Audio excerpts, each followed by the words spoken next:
ഇന്ന് നമ്മൾ നമ്മളുടെ നാടൻ പലഹാരമായ അരിയുണ്ടയാണ് ഉണ്ടാക്കാൻ പോകുന്നത്. അതും നമുക്ക് വളരെ പെട്ടെന്ന് തന്നെ ഉണ്ടാക്കിയെടുക്കാം. അതിനായി ഒരു 3 അച്ച് വെല്ലം ഞാൻ ഉരുക്കി മാറ്റി വയ്ക്കുന്നുണ്ട്. ഇനി ഇതിലേക്ക് 2 ഗ്ലാസ് കഴുകി വൃത്തിയാക്കി വെച്ചിരിക്കുന്ന അരി ഉണക്കിയെടുത്തിട്ടുണ്ട്. ഇത് കുറച്ചായിട്ട് നമുക്കൊന്ന് വറുത്ത് മാറ്റി വയ്ക്കാം.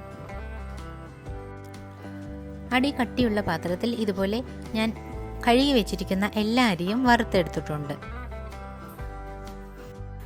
അങ്ങനെ നമ്മളുടെ അരി ഇതുപോലെ എല്ലാം ഒന്ന് വറുത്തെടുത്തിട്ടുണ്ട്.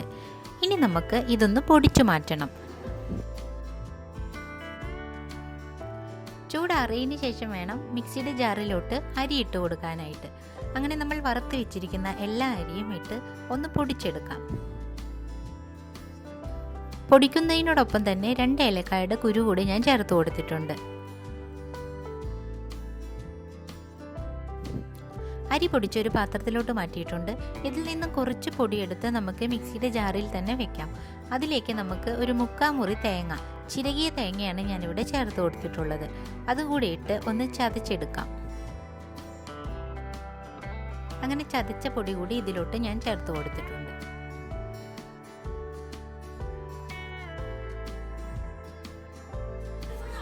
ഇനി ഇതിലേക്ക് 2 ടേബിൾ സ്പൂൺ നെയ്യ് കൂടി ചേർത്ത് നമുക്കൊന്ന് മിക്സ് ചെയ്ത് കൊടുക്കാം. വീട്ടിൽ തന്നെ തയ്യാറാക്കിയ നെയ്യാണ്, അതുകൊണ്ട് തന്നെ നല്ല മണവും നല്ല ഗുണവും ഉണ്ടാകും. ഇനി നമുക്കിതൊന്ന് മിക്സ് ചെയ്തതിന് ശേഷം നമ്മൾ ഉരുക്കി മാറ്റി വെച്ചിരിക്കുന്ന വെള്ളപ്പാവ് ചൂടോടുകൂടി തന്നെ ഇതിലോട്ട് ചേർത്ത് കൊടുക്കാം.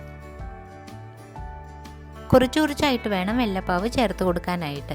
നന്നായി ഒന്ന് മിക്സ് ചെയ്തതിന് ശേഷം അരിയും പാവും നന്നായി ഒന്ന് യോജിക്കുന്നത് വരെ നമുക്ക് ഇളക്കി കൊടുക്കാം. ചെറു ചൂടോടുകൂടി തന്നെ ഇത് ചേർത്ത് ഇനി നമുക്ക് കൈ കൊണ്ടൊന്ന് മിക്സ് ചെയ്ത് കൊടുക്കാവുന്നതാണ്.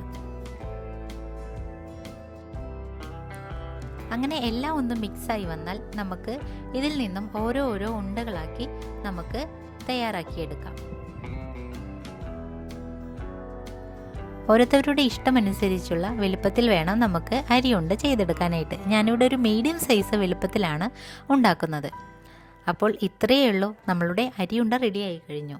അപ്പോൾ വീട്ടിൽ തന്നെ എല്ലാവർക്കും ചെയ്ത് നോക്കാൻ പറ്റാവുന്ന ഈ സിമ്പിളായിട്ടുള്ള റെസിപ്പി തീർച്ചയായും എല്ലാവരും ഒന്ന് ട്രൈ ചെയ്ത് നോക്കണം.